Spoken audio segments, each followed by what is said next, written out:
What's up, guys? My name is JJL. I'm with Fazbreak, and we're here with the one and only Lil Holy, Yes, aka sir. Saint Holy, Yes, sir. aka Whatuprg. Yes, sir. How we feeling today, bro? Hey, man, I'm chilling.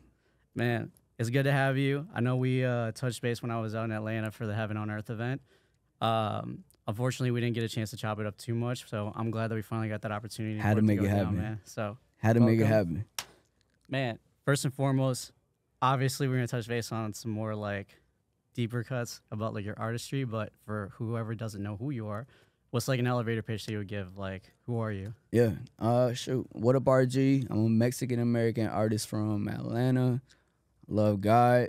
I love dope music. I love dope art. And shoot, man, I'm just trying to, just trying to live. Trying to live, man. Don't forget to live. Right. Speaking of that, man, Exactly. I got tapped into you early, bro. Is that the first song you heard from me? No, so I caught wind of you during the West Side music video because I got saved a couple of years ago, and I was trying to figure out like, all right, I got into Trip Lee first, and then I started to figure out like who's in the scene right now since like Trip has been around.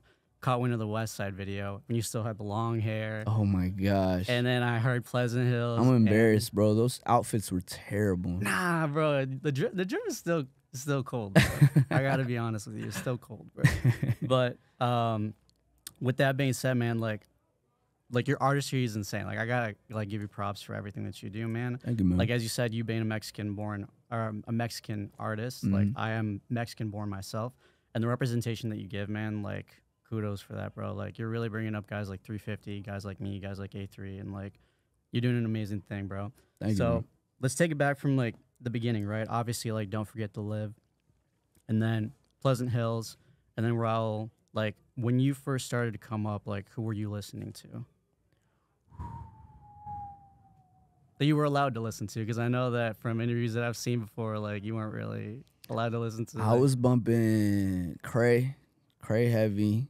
When Andy got signed and they announced him, yo, it was like the coolest thing ever. Cause he announced with that what's that song called?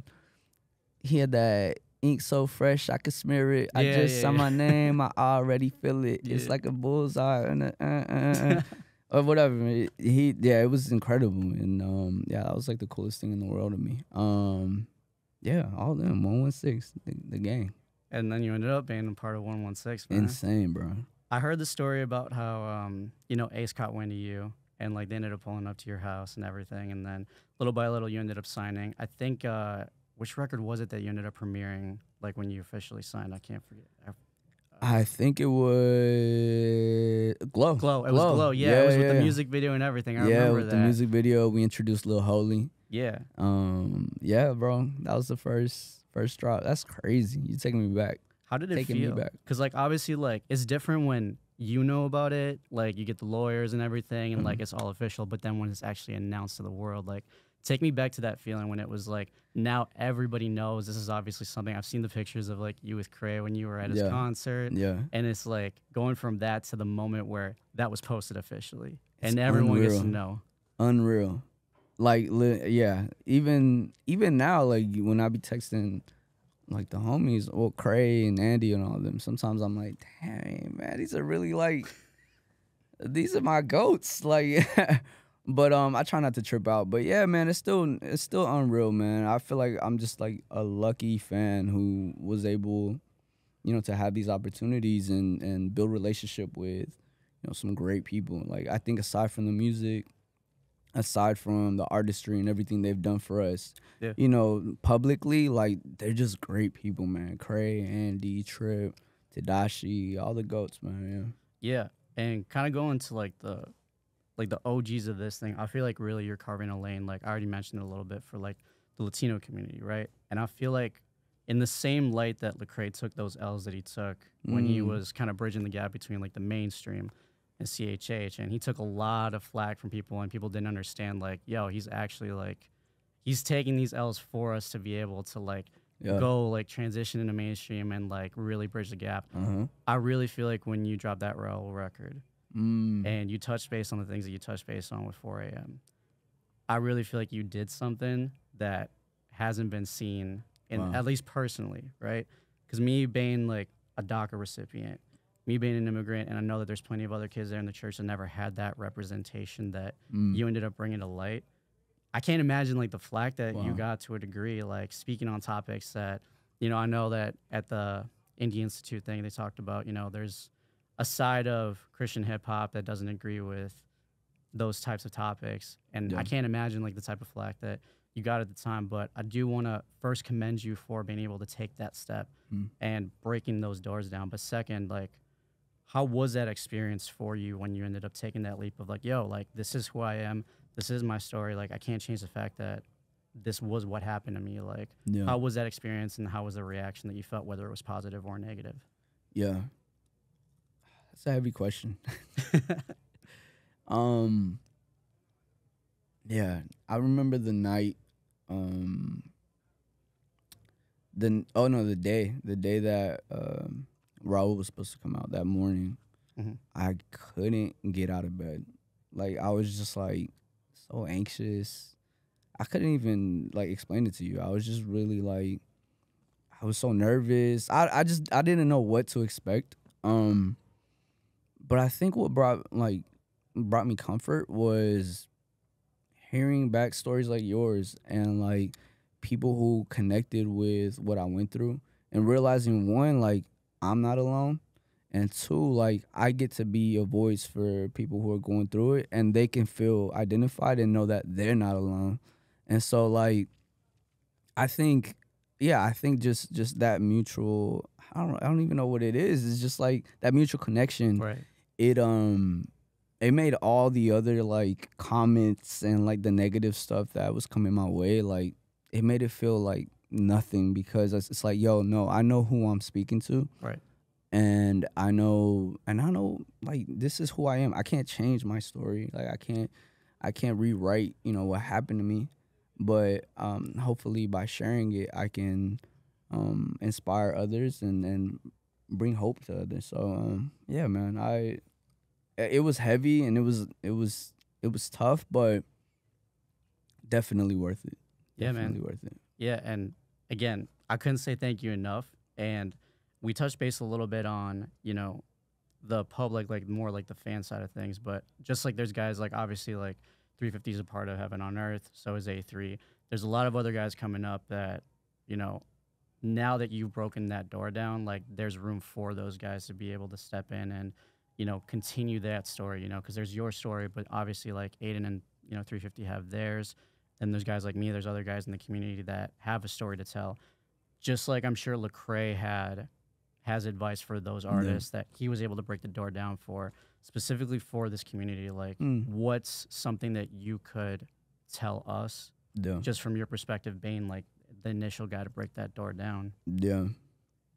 I think just fighting to maintain true to who you are rather than like that sounds so cliche, but it really is like it gets tough, bro. Like when you're doing, you know, you're doing your thing and you see other opportunities or doors open for other people and you're like, ah man, like I don't know. It's just that tension. But I think just fighting for that authenticity and never like really doing anything for the sake of, oh, you know, that's popping, let me go ahead and do that. Or, oh, that worked for them, let me do that. Because I think God has, you know, a specific plan and calling for our own lives. And I think our individual stories are unique to us because of, you know, our unique calling. So, yeah. Yeah, and exactly what you said, where it was like fighting for what you truly believe in. I felt that, at least from the outside looking in, with New Hollywood, and just the stories that I've heard from, you know, again the outside looking in, the interviews that I've heard, that it was a long process creating the album. What was it, like 3-4 years or something like 3-4 that? years, something like that. Yeah. Yeah, obviously with the laptop being stolen, and then going through what you felt comfortable, you know, releasing to the public that you were struggling with. Obviously, we got a couple of tidbits like on the album cut itself of like the things that you were going through.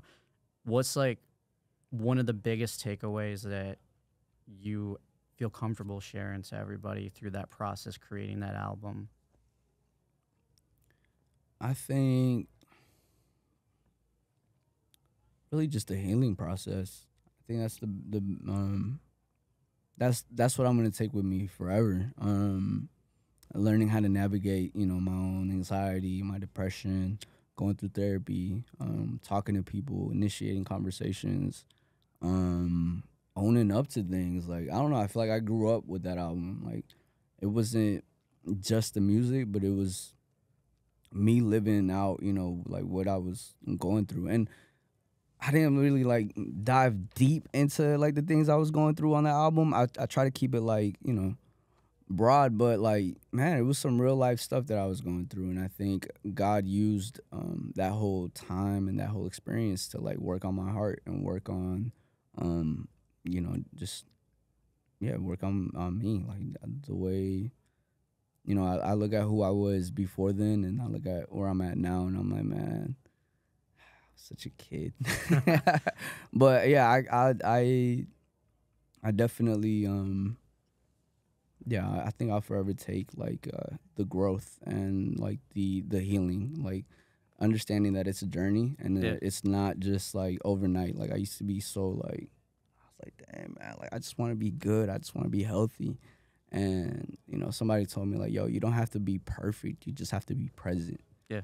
And so I think just taking that and applying it to the rest of my life, whatever my journey looks like. Yeah.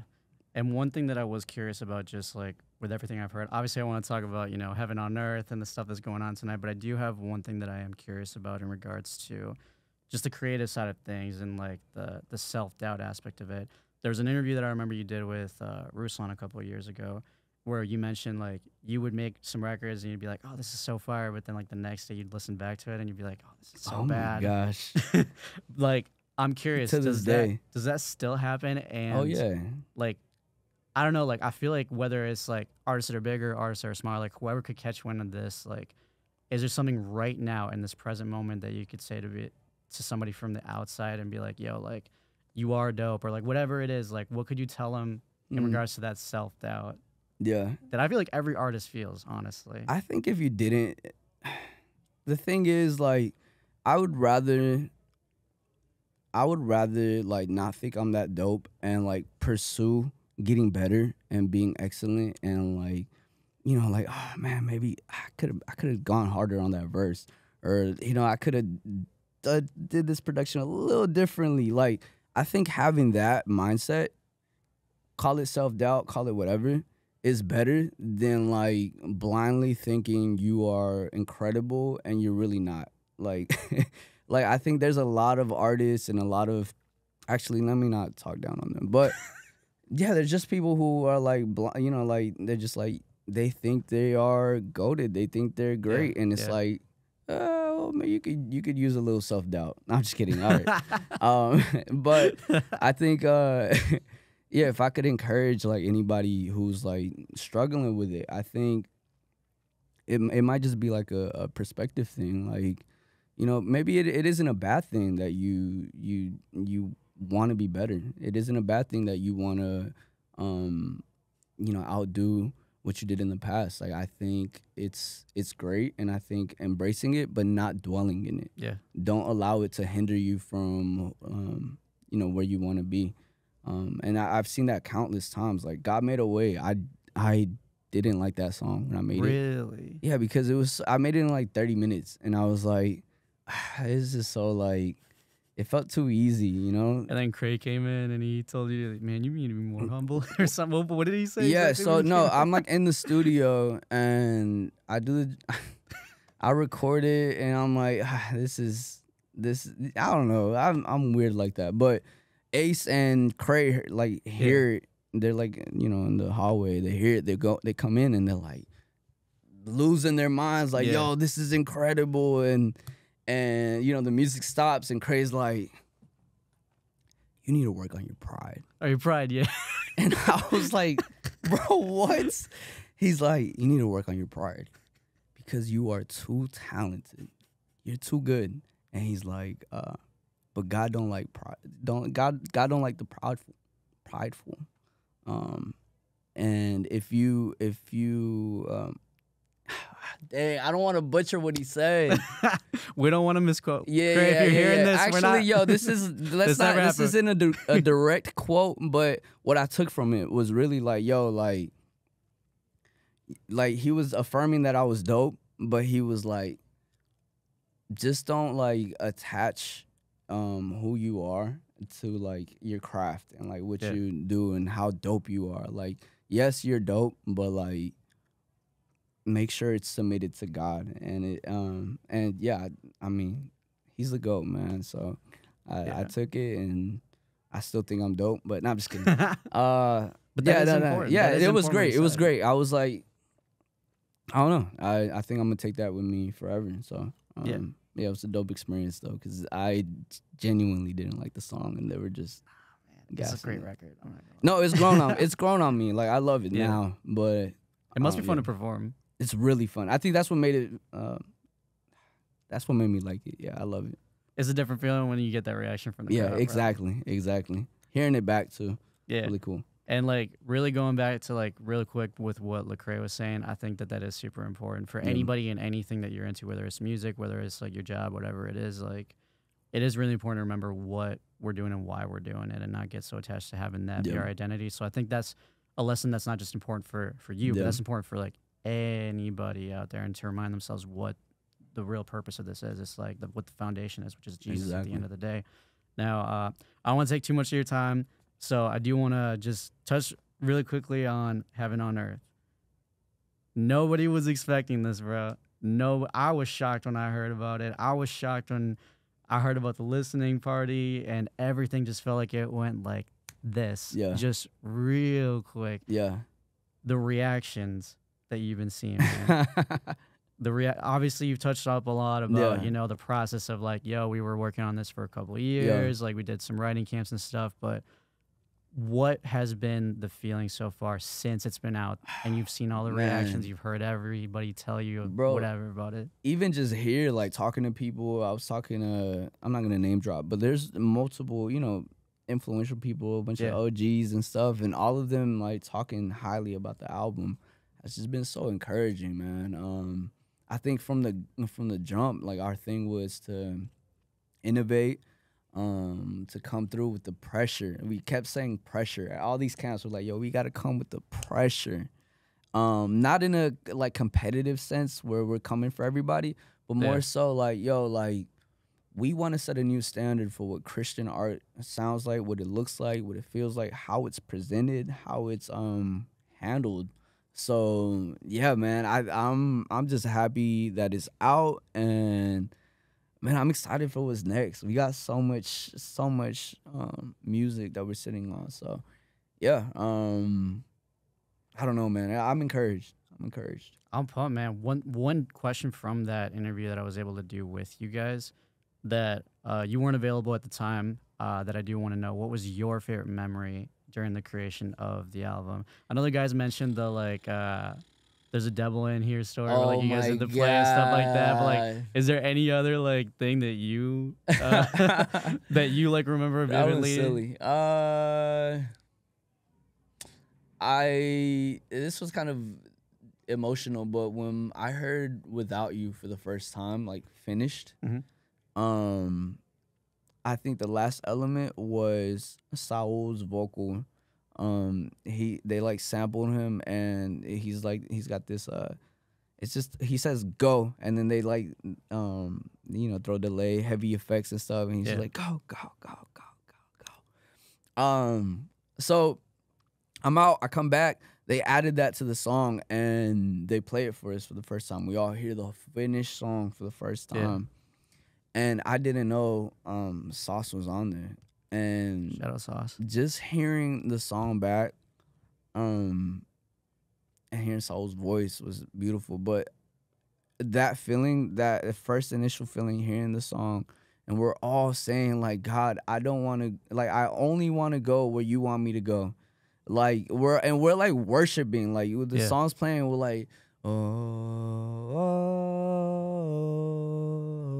And like I hear Saul saying, go, go, go, go, go. It's just this like, I can't even put words to it, bro. I can only imagine. I can't put words to it, but I was I was crying, bro. It was beautiful, and I think I'm gonna hold on to that forever because I want to create that same feeling over and over again. Not only for myself, but for people, like to feel like the heart behind the music, not just like, oh, this is a dope song and this sounds incredible, or I've never heard nothing like this. Like, no, like I want people to hear like the heart and feel something, feel the spirit.